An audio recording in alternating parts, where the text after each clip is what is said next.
A negative feedback system reverses a change in a controlled condition.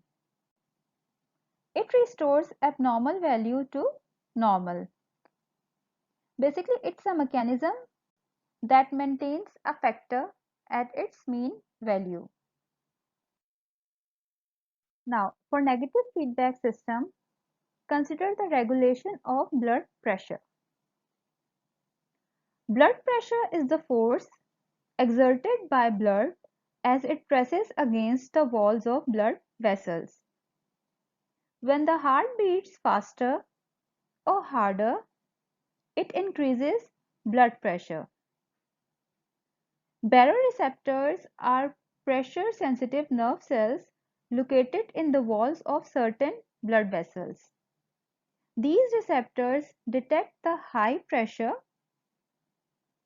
and they send nerve impulses as an input to the brain, which is control center. This control center interprets the impulses and responds by sending nerve impulses as an output to the heart and blood vessels. And this heart and blood vessels are effectors. As a result, heart rate decreases and blood vessels dilate, means they widen, which cause blood pressure to decrease. So this is response. And as a result, blood pressure comes back to normal.